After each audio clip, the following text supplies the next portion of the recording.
Hey, you want it? I got it. Let's talk about it. Hey, everyone. Welcome to the channel. Please don't forget to subscribe, like, share, and leave a comment. And as you know, coming to you raw and uncut. All right, SmackDown tonight. I think some of the matches were good. I'm not going to say the whole program was in the pits. It wasn't what I really expected. I mean, we still have the same boring, no nonsense promos, but it is what it is. It's what Triple H has given us. So let's start it out because we're going to do this. I relatively say by the segment. All right, we have Paul Heyman coming out to the ring. And as he gets into the ring, as he's about ready to start talking, Cody comes out. Then Cody comes out and, he tells Paul Heyman that he made a mistake by calling him a goon, you know, and that he said that he thinks that Paul Heyman is a smart guy. Okay.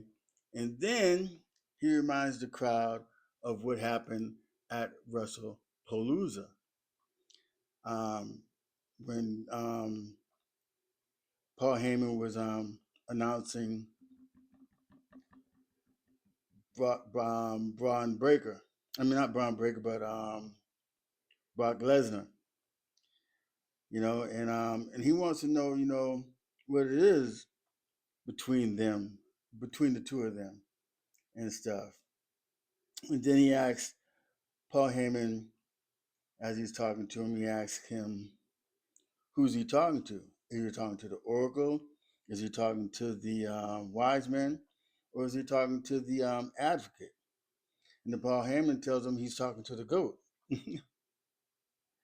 That he respects the fact that Cody is asking about Brock Lesnar because he knows, Brock Lesnar's not there.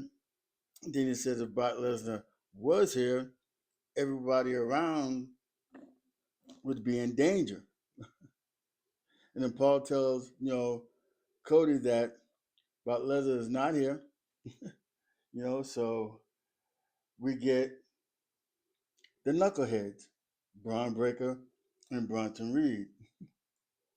They come down to the ring, you know, and Paul, basically says, just because Brock Lesnar is not here doesn't mean that Cody's not in trouble. It's telling Cody that he's not, doesn't mean that you're not in danger. And Cody tells them Brock Lesnar, I mean not Brock Lesnar, but Braun Breaker and Bronson Reed, that he keeps hearing that people have been saying that Braun Breaker is the future of the wrestling industry and how dangerous both of them, Braun Breaker and Bronson Reed, can be and stuff. Then Cody says that he bets Paul Heyman has been telling him all this bull stuff like heading to WrestleMania, headlining WrestleMania and stuff like that. And that he bets that he's telling Bronson Reed the same thing, you know. And then he tells Paul Heyman, talks about his loyalty and where Paul Heyman's loyalty is at. And then he told Bronson Reed and Brock Lesnar, hey, the loyalty it's not there, because I mean, you look at what happened when Paul Heyman turned on CM Punk and Roman Reigns. So we already know that Paul Heyman is not a loyal person and stuff. And then Braun Breaker and Bronson Reed try to surround Cody Rhodes, and then Cody Rhodes say, "Look, I might be stupid for this, but," and then he fires off on both Bronson Reed and Braun Breaker. They brawl. Then Bronson Reed and Braun Breaker, they get on Cody and stop beating Cody down, and then out comes Randy Orton, and then Randy Orton, catches Bronson Reed and he catches Braun Breaker, and then he RKO's Bronson Reed, and Cody takes out Braun Breaker over the top rope and stuff. And that was their opening segment, and that whole segment took them 25 minutes. I mean, it took them a lot of time to get through that. And then we get the Street Profits, saying that they, deserve to be, that they're going to be tag team champions, that the brotherhood between the both of them is strong. People got it wrong if they think that they're going to break up, for any means and stuff. So they're still looking to be, tag team champions again and stuff. And I know people always saying, here we go, the Street Profits always want to be tag team champion and blah, blah, blah, this and blah, blah, blah, that with all the other tag teams there. But no, but they're not pushing none of the rest of the tag teams. So who you going to get up in front? Street Profit, if that's who they're pushing and stuff, to go against the Y6. So, I mean, it's crazy and stuff, but this is what Triple H is giving us. But anyway, you know, we have the match with the Street Profits against Mello Miz, Carmelo Hayes, and the Miz. The match is okay. It was back and forth. I mean, it was pretty good. And then we get Miz doing the same old, same old. Carmelo Hayes is about to ready to hit the Mello Don't Miss. Miz tags in. Carmelo Hayes tries to hold him back. Miz gets in the ring. He takes a little beating. He gets frog splash. Um, Carmelo Hayes has a chance to come in to interrupt the count, but he doesn't, and they lose. Street Profit wins. Then we get Julia and Kiana James against Meechin and BFAB. The match is okay. It was back and forth and stuff, and Julia and Kiana James, they win the match. I mean, to me, I don't know what this was all about. I guess figuratively, we'll probably end up either seeing Meechin again going against Julia because they're doing Julia the same way they did Io Sky. But I mean, Julia's only the U.S. Women's Champion. Io Sky was a World Champion. But now, why is Julia as a U.S. Champion in the ring as in a tag match and not defending that U.S. title? What's up with that? I mean, she hasn't really defended the title. I think maybe a couple of times, and that's it.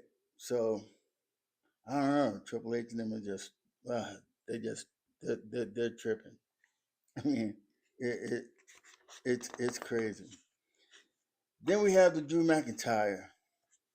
I mean, he's talking and talking, and he's trying to, saying what Cody Rhodes, is the reason why he lost and everything, and he's blaming Cody, for the failures, and then trying to say Cody bought out the referees and stuff like that and everything. And then Nick Aldis comes out and tells Drew McIntyre, hey, look, none of this is nobody else's fault but his own fault, and that his foot injury is not anything medically from, the WWE.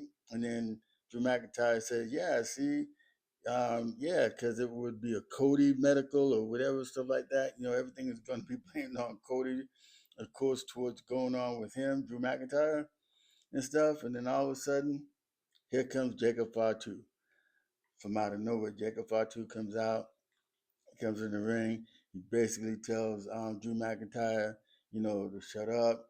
And then when he was saying that he's gas, and all brakes and all gas and all this other stuff and everything, Drew McIntyre gives him a Glasgow kiss for his troubles. And, and Jacob, he doesn't even sell the Glasgow kick. And then he comes back with a kick of his own and stuff. And then he puts Drew McIntyre down on his back. Now Drew McIntyre is looking up at the stars. Oh man, it's just crazy. And then throughout the night, you had Stephanie Valkyrie, you know, um, talking to Tiffany Stratton and Jay Cargill and Nia Jax, saying that whoever wins out of the triple threat match, she's looking forward to seeing them at Crown Jewel in Perth, and that she was going to be the one who wins the Crown Jewel Championship. So, and we have it at that. And then we get a surprising match. And you have Sami Zayn, giving out, challenges for the US title. and everything, and Javon Evans. And I'm so glad that they brought Javon Evans up. It's great to see some guys out of NXT, coming up, doing their thing.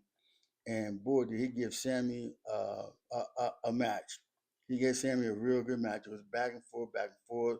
Javon Curse, we know, Javon Evans, we know that he flies a lot and stuff, and he was doing a lot of flying. But like I said about Sami Zayn may be up there in age, but man, he still moves around like a young kid.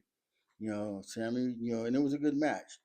Then we get the Haruna kick and then the Blue Thunder Bomb, and Sami Zayn wins the match. And I'm telling you, it was a great match. Kudos, and I hope that they keep doing that with some of the talent down there in NXT, and brings them up. And then we get to the Jade Cargill, Nia Jax, and Tiffany Stratton match.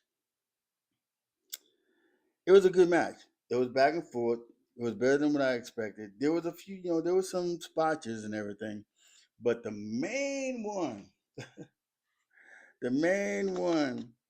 is when Jade does a move to Nia Jax. Tiffany, Nia Jax, she kicks out. She kicks out of that, with the help of Tiffany Stratton kicking Jade off and stuff. But Tiffany pins Nia. The referee counts, and when she does two, getting ready to count to three, she pulls her hand back because Nia forgets to kick out. And you can see it. I mean, it was plain. If you missed it, I don't understand how you missed it, but it was plain and plain, you know. And then Tiffany hits the prettiest moonsault, and she wins the match. 1, 2, 3. Stephanie Valkyrie comes out. They hold the belts up, and the show is over with. I tell you, it it was crazy, but in actuality, the show was pretty good. So, with that, thank you for watching. God bless, deuces, and I'll see you on the next video. Thank you. And